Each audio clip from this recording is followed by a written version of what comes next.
The morning sun filtered through the tall windows of the grand concert hall in Vienna, casting golden streaks across rows of empty velvet seats.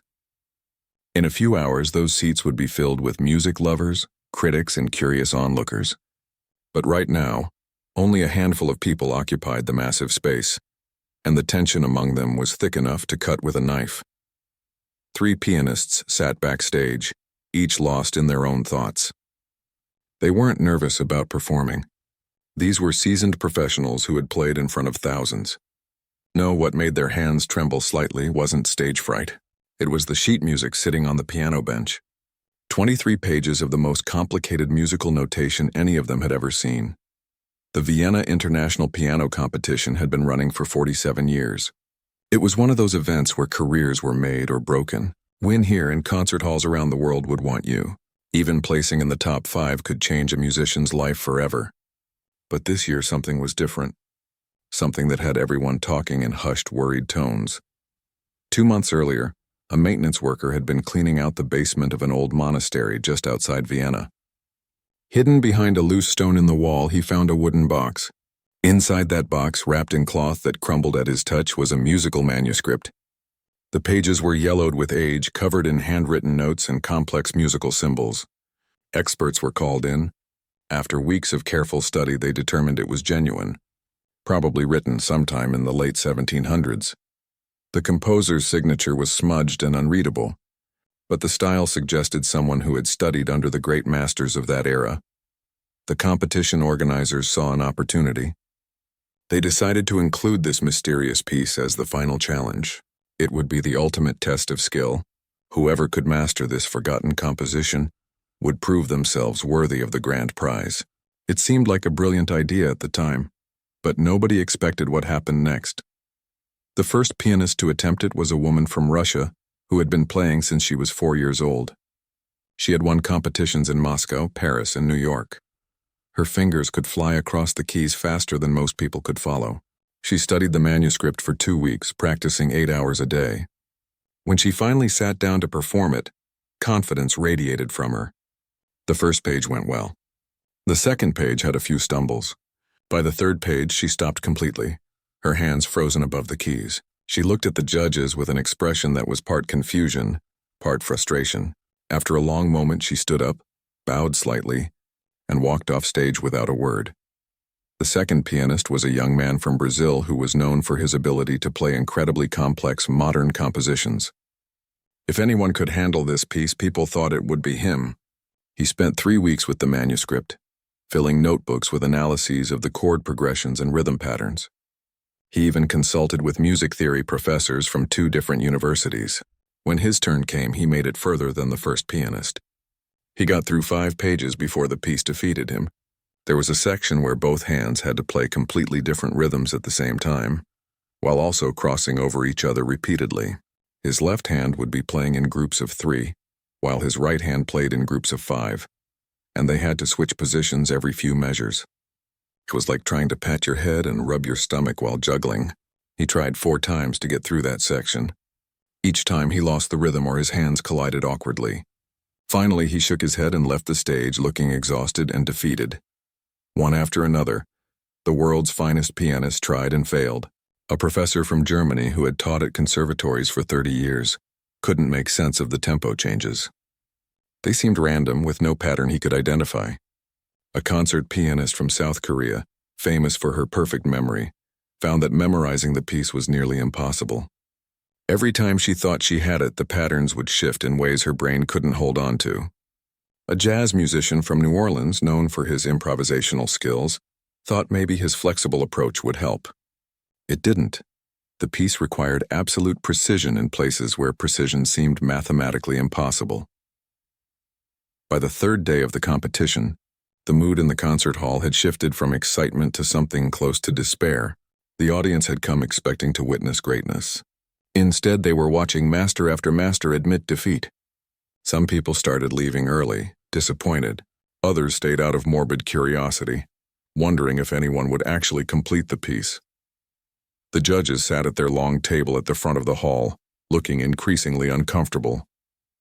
The head judge was an elderly man named Heinrich Müller, a conductor and composer who had spent his entire life in classical music.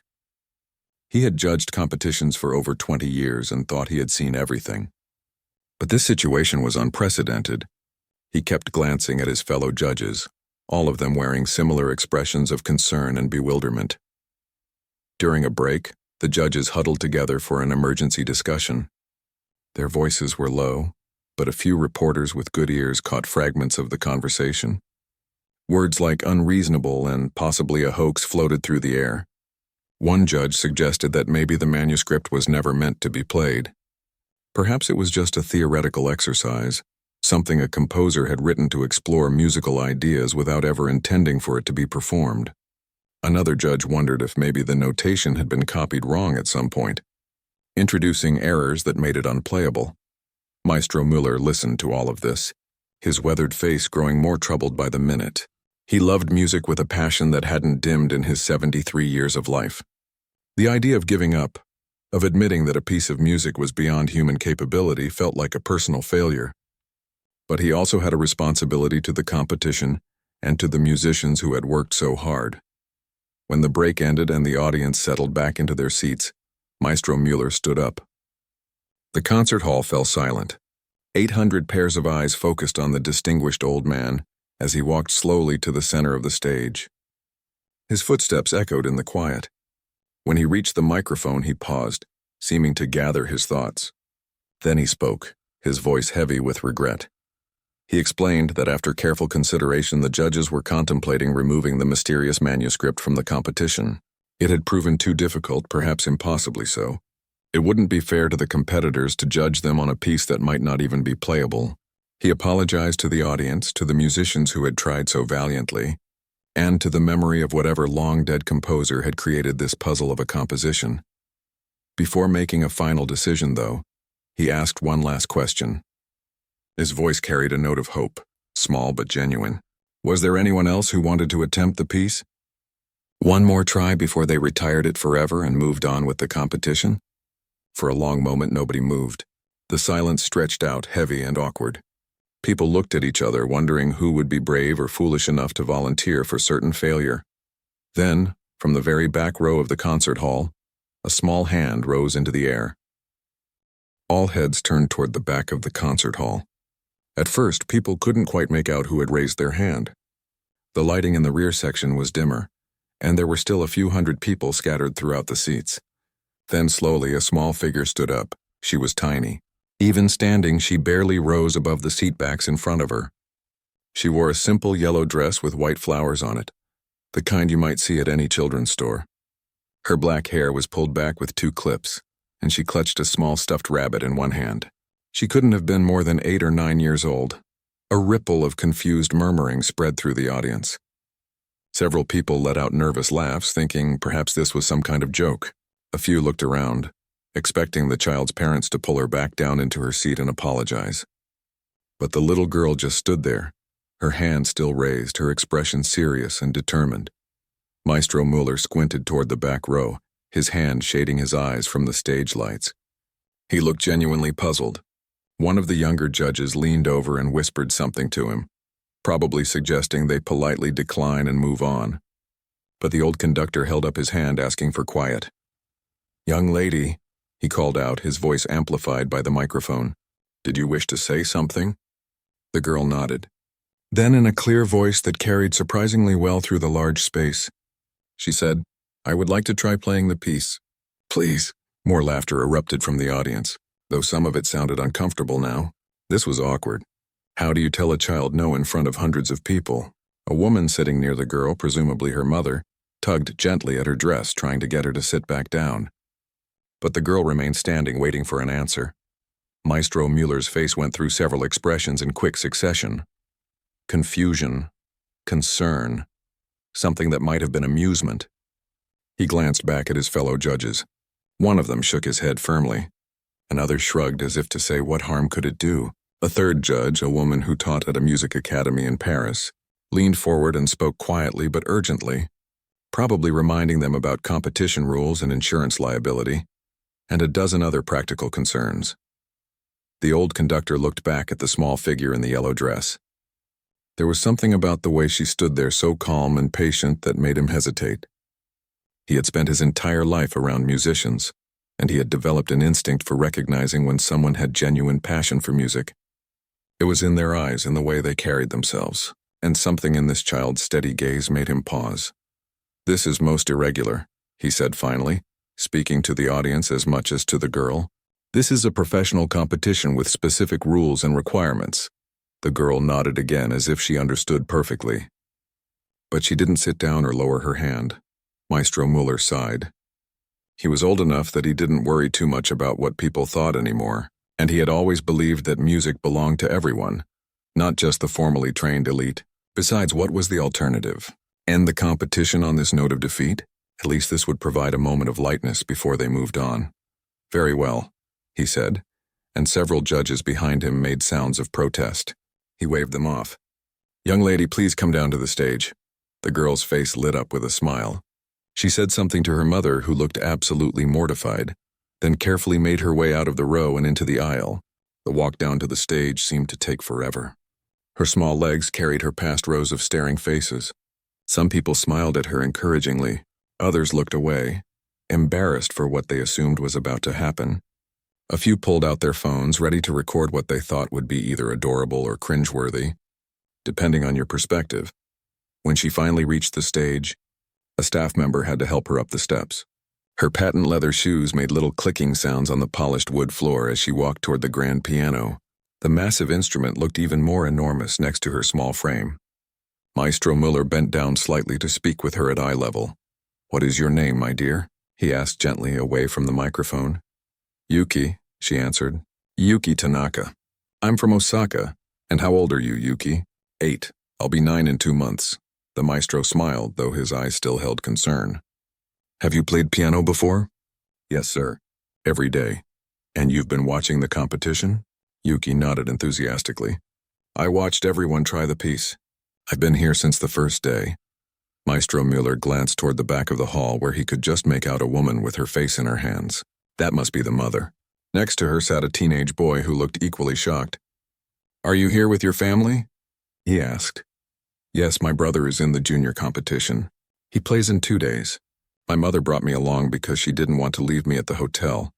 The old conductor studied her face for a moment. There was no fear there, no nervousness. Just a quiet confidence that seemed strange in someone so young. He made a decision, probably one he would be questioned about later, but he made it anyway. "The piano bench is quite high," he said. "Let me adjust it for you." He walked over to the concert grand and lowered the bench to its minimum height. Even so, when Yuki climbed up onto it, her feet dangled several inches above the floor. She wouldn't be able to reach the pedals properly. A staff member rushed over with a small platform, the kind sometimes used for young students, and positioned it under her feet. The audience had gone completely silent now. The initial laughter had faded away, replaced by curiosity and something else. Maybe it was the way the little girl settled herself on the bench with such composure, or the way she carefully placed her stuffed rabbit on top of the piano where she could see it, or the way she flexed her fingers once, twice, as if she had done this 1,000 times before. Whatever it was, people stopped thinking of this as a cute interruption and started paying attention. Yuki looked at the sheet music on the stand. Someone had left it open to the first page, the page where so many professional pianists had already stumbled. The notes crowded together in complex patterns, with markings and symbols that would confuse even trained musicians. She stared at it for a few seconds, her head tilted slightly to one side. Then she did something unexpected. She reached up and closed the sheet music, setting it aside on top of the piano next to her rabbit. A confused murmur ran through the crowd. Maestro Muller stepped forward, concerned. "My dear, don't you need to see the music?" Yuki shook her head. "I already know it," she said simply. "I learned it by watching." Several judges exchanged glances that clearly said this had gone far enough. One started to stand up, probably to end this before it became more of a spectacle. But Maestro Muller held up his hand again, stopping him. Something extraordinary was happening here. He could feel it. After 5 decades of working with musicians, his instincts were screaming that he needed to let this play out. "The piece is very difficult," he said carefully to Yuki. "Even the best pianists in the world couldn't play it." Yuki looked up at him with those serious dark eyes. "I know," she said. "That's because they were trying too hard to understand it with their brains. But music isn't just in your brain, it's in other places too." Before anyone could ask her what she meant by that, she turned back to the piano. Her small hands hovered over the keys, fingers slightly curved, positioned perfectly. The massive concert hall, with its 800 seats and crystal chandeliers and gold-trimmed boxes, became so quiet you could hear the old building settling. The whisper of the ventilation system, someone's watch ticking 3 rows back. Yuki took one breath. Then her fingers descended onto the keys, and the first notes rang out clear and true into the waiting silence. The first few notes were soft, almost delicate. Yuki's small fingers pressed the keys with a gentleness that seemed at odds with the complexity everyone knew was coming. But those opening notes were perfect, crystal clear. Each one rang out with exactly the right weight, the right timing, the right emotion. Then the melody began to build. In the third row, a music professor from Berlin leaned forward in his seat. He had heard those first measures destroy countless pianists over the past 3 days. There was a tricky rhythm shift in the fourth bar that caught everyone off guard. He waited for the little girl to stumble there, to pause and lose her place like all the others had. She didn't. Her hands moved across the keys as if they had always known this path. The rhythm shift came and went smoothly, naturally. It was like watching water flow around rocks in a stream.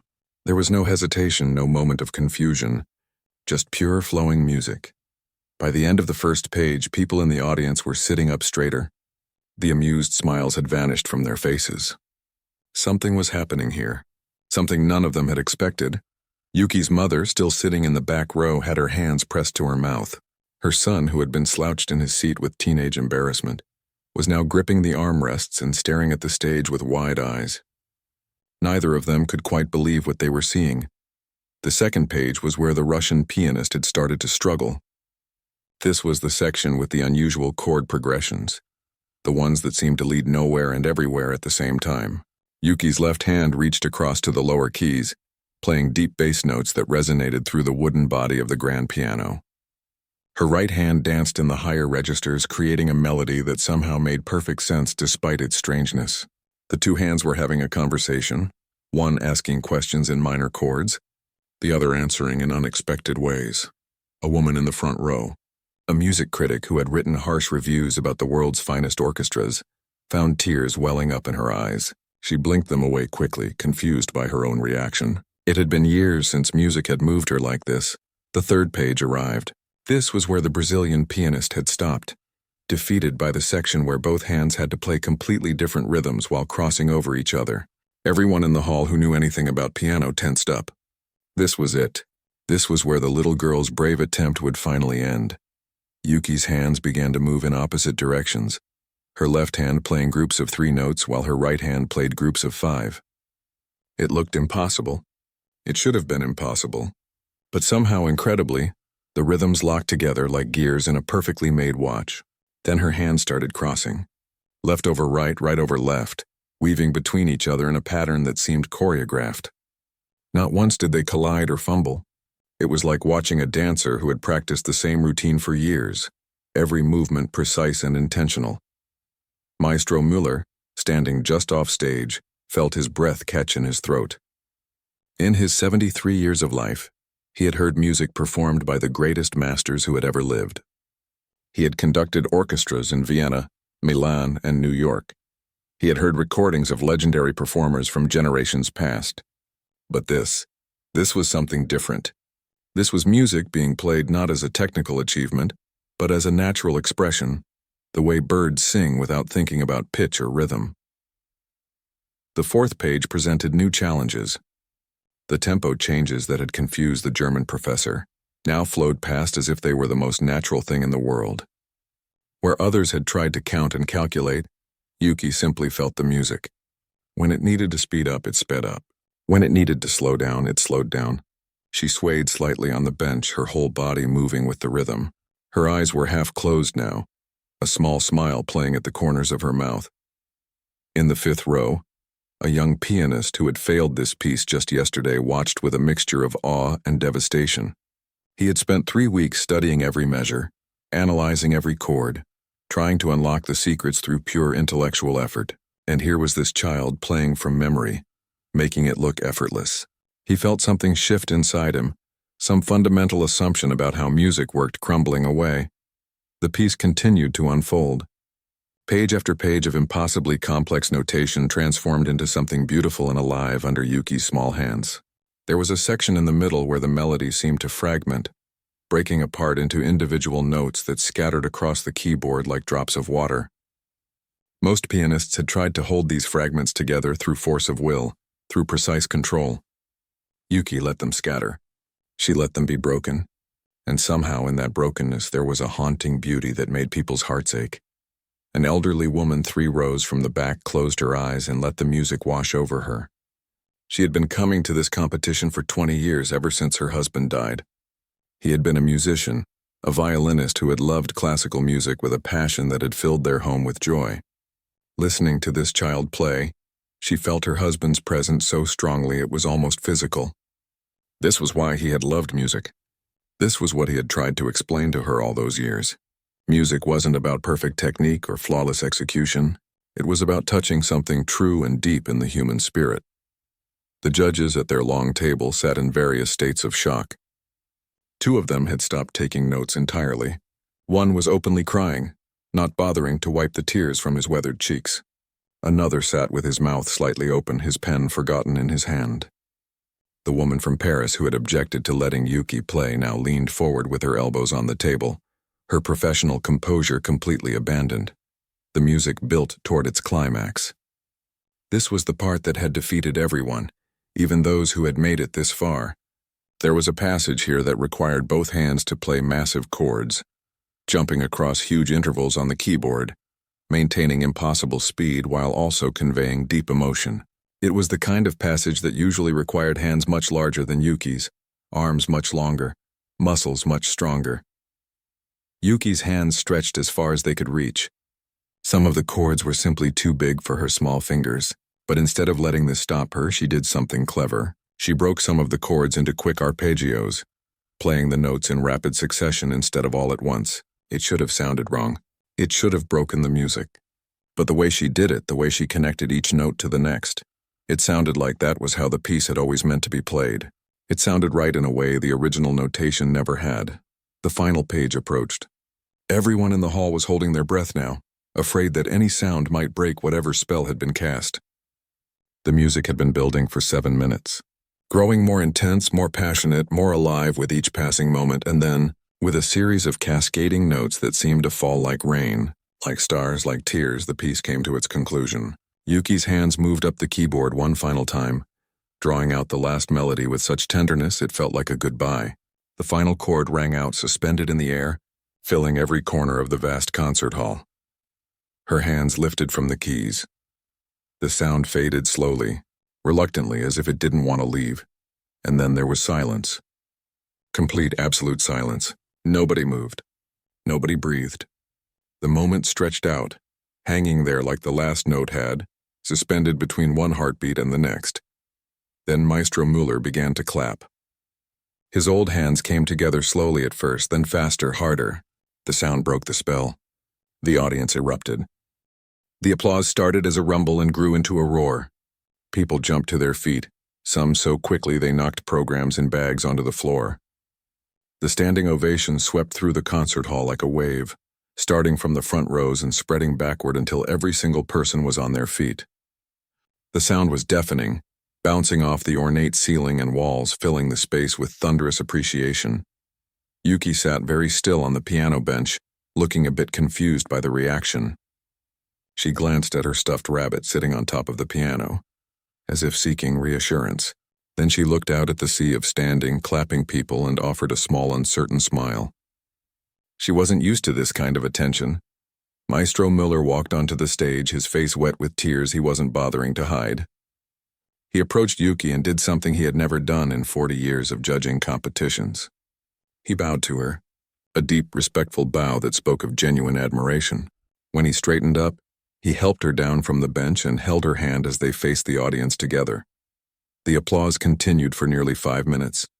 People who had been ready to leave hours ago now stood and clapped until their hands hurt. Camera flashes lit up the hall like lightning, Phone cameras recorded every second.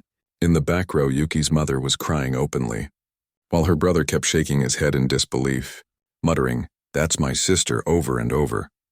When the applause finally began to die down and people started to take their seats, a woman from the competition staff brought a microphone onto the stage.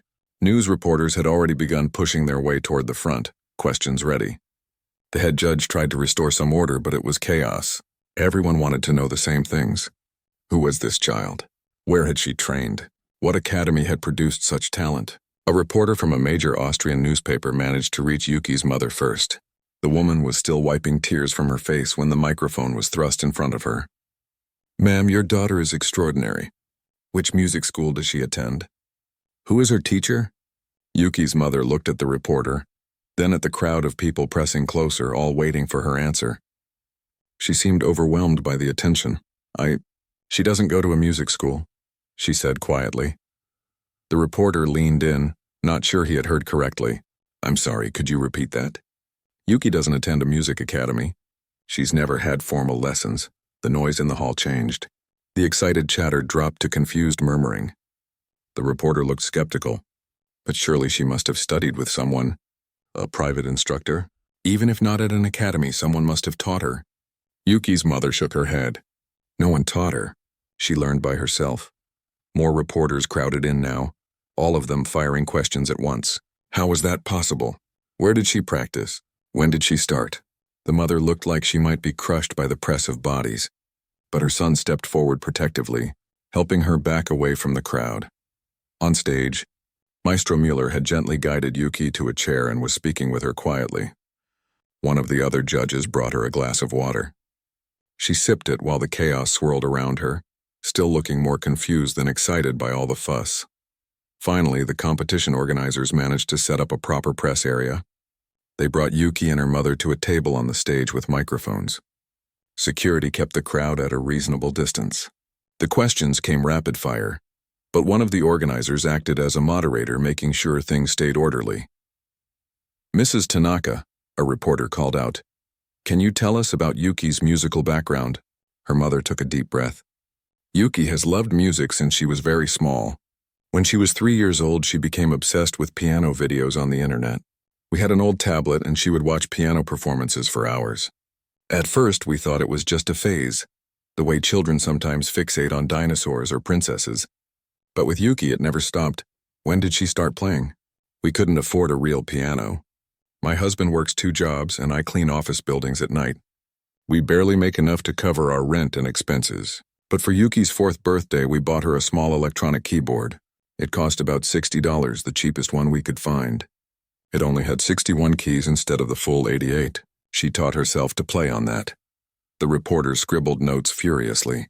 This wasn't the story they had expected. Competition winners usually came from wealthy families who could afford the best teachers and instruments from an early age. She taught herself? Completely alone? Another reporter asked. "She watched videos," her mother explained. "Teaching videos, performances, everything she could find. She would watch someone play a piece, then try to copy it on her little keyboard. Sometimes she would watch the same video 50 times, studying how the pianist's fingers moved. We live in a small apartment and our neighbors complained about the noise sometimes, even though the keyboard had a headphone jack. So Yuki would practice very quietly, or wait until everyone was home so the neighbors couldn't complain to the landlord." A reporter from a classical music magazine stood up. "But this piece, the manuscript from the competition, how did she learn that? It was kept secure, wasn't it?" Yuki's mother smiled for the first time since the interview began. "She's been sitting in the audience for 3 days watching every pianist attempt it. She was supposed to be keeping herself entertained while we waited for her brother's turn in the junior competition. I thought she was just enjoying the music. I had no idea she was memorizing it." "Memorizing it? From watching other people fail to play it? I know it sounds impossible, but Yuki has always had an unusual way of understanding music. She says she can see it in colors and shapes. When she watches someone play, she doesn't just hear the notes. She sees patterns and pictures in her mind." The room went quiet. A judge from the panel, the woman from Paris who taught at the conservatory, spoke up. "Are you saying your daughter has synesthesia? That she experiences music as visual input?" Yuki's mother looked uncertain. "I don't know the medical terms. But yes, that sounds right. She's tried to explain it to us. She says different notes are different colors, and when they come together in chords, the colors mix and create new shades. Melodies look like lines or curves to her. Rhythm shows up as shapes. I don't really understand it, but that's how she describes what she experiences. Maestro Miller, who had been listening quietly, leaned forward. "May I speak with Yuki directly?" he asked gently. When Yuki's mother nodded, the old conductor turned to the little girl. "Yuki, can you tell us what you saw when you played the piece?" Yuki thought for a moment, then spoke in her clear, childlike voice. "The first part was blue and silver like moonlight on water. Then it turned purple and red when the sad parts came. The section where everyone was getting stuck, the one with the crossing hands, that part was like a spiral staircase. You can't walk up two different staircases at the same time if you think about them as separate things. But if you see it as one spiral that loops around itself, then it makes sense. You just follow the spiral." She said it so simply, as if she were explaining something obvious. But every musician in that hall understood she had just described something profound. She had found an intuitive solution to a problem that had defeated analytical thinking. "When I watched the other pianists," Yuki continued, "I could see where they were trying to force the music to do what they wanted. But music doesn't like to be forced. It's like water. You have to let it flow where it wants to go." A reporter asked the question everyone was thinking. "Yuki, why did you want to try playing the piece when you saw all those professional pianists fail?" Yuki looked at him with those serious dark eyes. "Because it looked lonely," she said simply. "The music looked so beautiful in my head, but no one was letting it come out properly. I wanted to help it. I wanted people to hear how beautiful it really was." The room fell silent again. There was something about the purity of that answer, the complete absence of ego or ambition that touched everyone present. She hadn't played for glory or recognition. She had played because she felt sorry for a piece of music that no one could bring to life. A reporter from a major television network stood up. "Mrs. Tanaka, what happens now? Surely Yuki needs proper training, real teachers, opportunities that match her talent." Before her mother could answer, another voice called out, "I would like to offer Yuki a full scholarship to study at the Vienna Conservatory." It was Maestro Mueller. All expenses paid, for her and her family to relocate. She should study with the finest teachers in Europe. Another judge stood. The Paris Academy would be honored to have her. More offers came, each one more generous than the last. Full scholarships, private teachers, performance opportunities. Within minutes, every major music academy in Europe had extended an invitation. Representatives from schools in America and Asia were making phone calls, getting authorization to make offers too. Yuki's mother looked overwhelmed. She reached out and pulled her daughter close, as if protecting her from the sudden avalanche of attention and opportunity. Her son stood behind them, his hand on his mother's shoulder. All three of them pressed together as the adult world made plans around them. That night, while Yuki slept peacefully in their small hotel room, her mother and father stayed up until dawn. They sat at the tiny table by the window, speaking in hushed voices so they wouldn't wake their children. On the table between them lay business cards from some of the most prestigious music institutions in the world. Each one represented an opportunity that most musicians only dream about. Each one also represented a choice that would change their daughter's life forever. "We can't just ignore this," her father said, picking up one of the cards and turning it over in his hands. "These are chances that might never come again." "I know," his wife replied. "But she's 8 years old. What if all this pressure, all these expectations, take away the joy she has when she plays? You saw her face today. She wasn't playing for fame or recognition. She just wanted to help the music." They talked through every option, every possibility. Moving to Vienna would mean her father leaving his jobs, her mother giving up her cleaning work, uprooting their son from his school. Moving to Paris would mean the same. And what about Yuki herself? Would she want this? Or would she rather stay home with her friends, her cheap keyboard, her simple life where music was just something she loved rather than something the whole world expected from her? The video of Yuki's performance went online before midnight. Someone in the audience had recorded it and uploaded it to social media. By morning, it had been viewed 50,000 times. By noon, 2 million.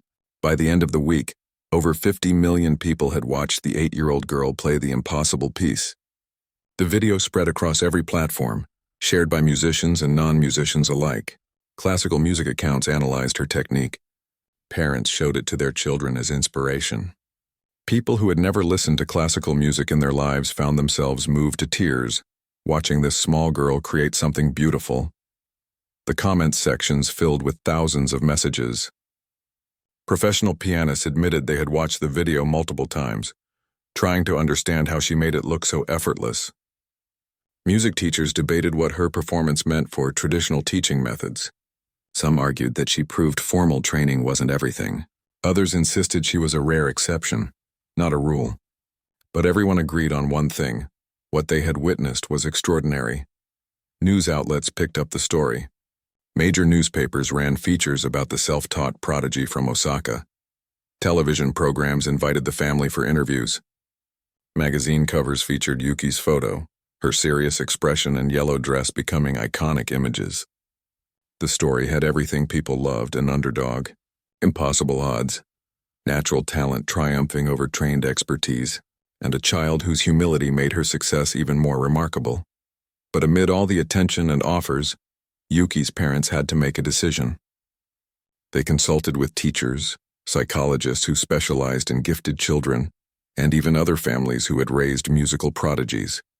They heard success stories and cautionary tales. They learned about children who had thrived under intensive training, and others who had burned out before their teens, growing to hate the very thing they once loved. After 2 weeks of careful thought and many long conversations, they made their choice. They would not move to Europe. They would not enroll Yuki in a prestigious academy that would consume her childhood with 8-hour practice days and constant pressure to perform. Instead, they would stay in Japan and find a middle path. Maestro Müller, who had fallen in love with Yuki's pure approach to music, offered to work with her remotely. He would make the journey to Osaka 4 times a year for intensive sessions. In between, they would have video lessons where he could guide her development without overwhelming her. Other musicians volunteered their time as well. A piano technician in Osaka heard about her story and donated a real piano to the family, a beautiful upright that they somehow squeezed into their small apartment. The landlord, who had once complained about the keyboard noise, now bragged to everyone that a famous pianist lived in his building. The family established clear boundaries. Yuki would only perform when she wanted to. She would attend regular school with her friends. She would have time to be a child, to play games, to watch cartoons, to do all the things 8-year-olds should do. Music would remain something she loved, not a job or an obligation. 3 months after the competition, Yuki gave her first official concert. It was held in a small community center in Osaka, not a grand concert hall.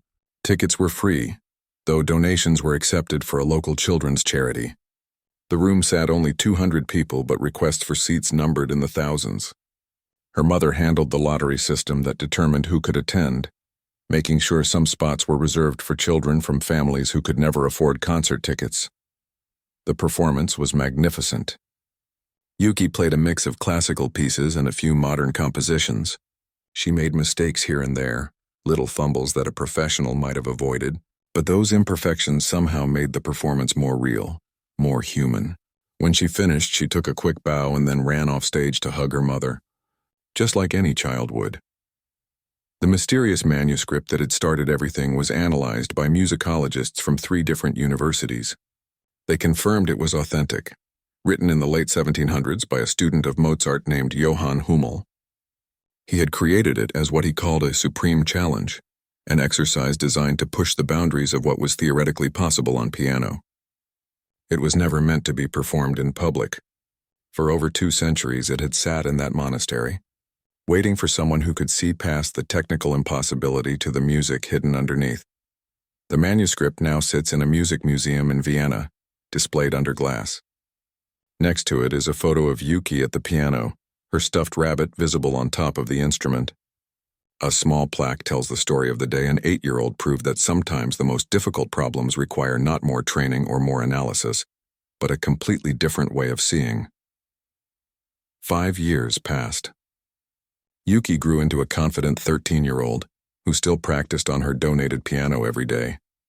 She performed occasionally, always in small venues, always on her own terms. She gave several concerts each year to raise money for music education programs that helped children from families like hers. She became an advocate for the idea that music education should be accessible to everyone, not just those who could afford expensive lessons. When she was 13, she was invited to perform at Carnegie Hall, one of the most prestigious venues in the world. Her parents left the decision entirely up to her. Yuki thought about it for a week before saying yes.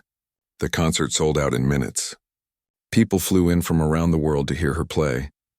The night of the performance, backstage at Carnegie Hall, Yuki opened her bag and pulled out her old 61-key keyboard, the cheap one her parents had bought for her 9th birthday. It was battered now, some keys sticking, the speaker crackling. But she still played on it sometimes, she told a reporter who asked. It reminded her of why she started playing in the first place. Not for stages or audiences or recognition, but simply because she loved the colors and shapes the music made in her mind.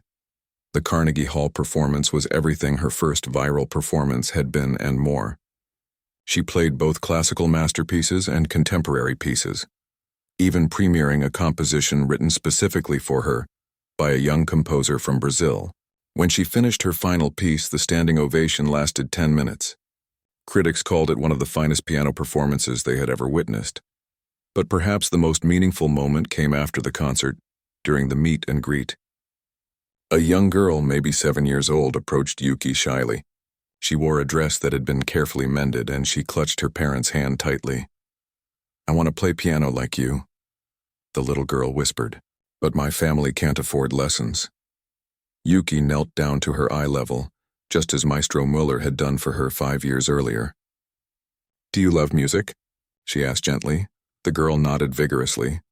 "Then you already have everything you need to start," Yuki told her. She reached into her bag and pulled out her old keyboard, the one that had started her entire journey. "I want you to have this," she said, pressing it into the surprised child's hands. "It's not fancy, but it taught me everything I know. The music doesn't care if your keyboard is expensive.